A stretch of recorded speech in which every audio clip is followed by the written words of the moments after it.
Police رسول کا خط ہے اور اس کا دوسرا باب اور اس کی تیسرا باب، اس کی 6 آیت ذرا پڑھو بیٹا، کیا لکھا اس میں؟ جوش کے اعتبار سے کلیسیا کا ستانے والا، اچھا پھر سے پڑھو۔ جوش کے اعتبار سے کلیسیا کا ستانے والا، شریعت کی راست بازی کے اعتبار سے بے عیب تھا۔ 4 کی 6 آیت، 4 باب کی 6 آیت، کیا لکھا اس میں؟ کسی بات کی فکر نہ کرو، کسی بات کی فکر نہ کرو، کسی بات کی۔ آپ ذرا سوچو کہ پولس تجھے فکر نہیں ہے کہ تجھے موت کی اصلاح ہو چکی ہے؟ پولس اپنی موت کی فکر نہیں کرتا جو جسمانی طور پر ہونے والی ہے، جو اس کا سر اس کے تن سے جدا کر دینے کا حکم جو رومیوں نے دے رکھا ہے، اس کو اس کی کوئی فکر نہیں ہے۔ وہ ہمیں سمجھا رہا ہے، وہ فلپیوں کو سمجھا رہا ہے۔ کیا لکھا ذرا پڑھیے گا اس کو؟ کسی بات کی فکر نہ کرو، بلکہ ہر ایک بات میں تمہاری درخواستیں، دعا اور منت کے وسیلہ سے شکر گزاری کے ساتھ خدا کے سامنے پیش کی جائیں۔ تمہاری درخواستیں خدا کے سامنے شکر گزاری کے ساتھ پیش کی جائیں۔ آپ اپنی درخواستیں جو کچھ اپنے دل کے اندر رکھتے ہو، شکر گزاری کے ساتھ پیش کرو۔ خداوند تیرا شکر ہے کہ تو نے میری درخواست کو، دعا کو سن لیا ہے۔ اس کے اندر ایمان نظر آتا ہے۔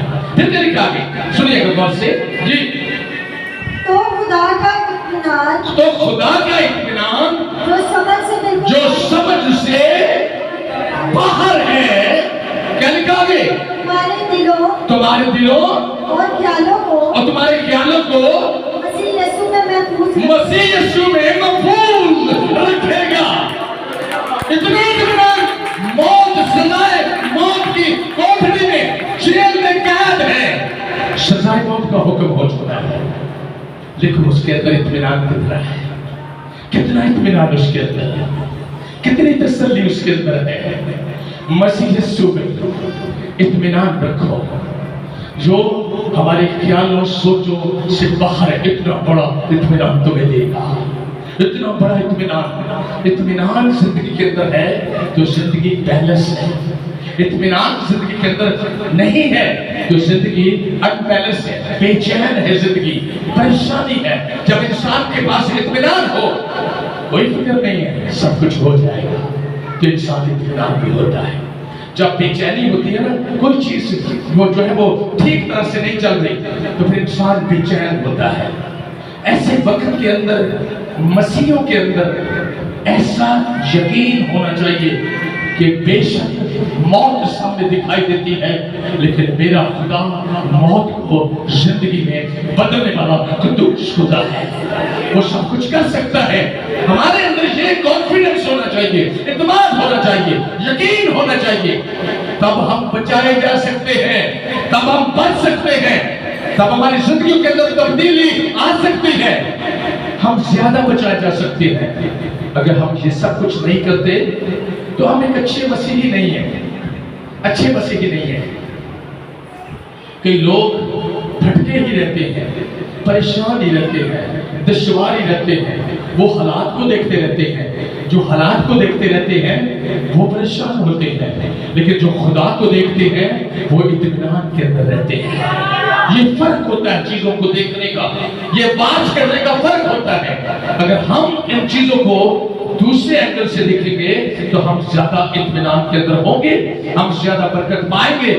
تو یہاں پر کیا لکھا ہے آگے ذرا بلا ناگا یاد کرتے ہیں جو ہمارے خداوند یسوع مسیح کی بابت ہے، ذرا اس کو پڑھیے آگے کیا لکھا ہے؟ اور اے بھائیو خدا کے پیارو، ہم کو معلوم ہے کہ تم برگزیدہ ہو یسوع مسیح کے نام سے۔ ہاللیلویا!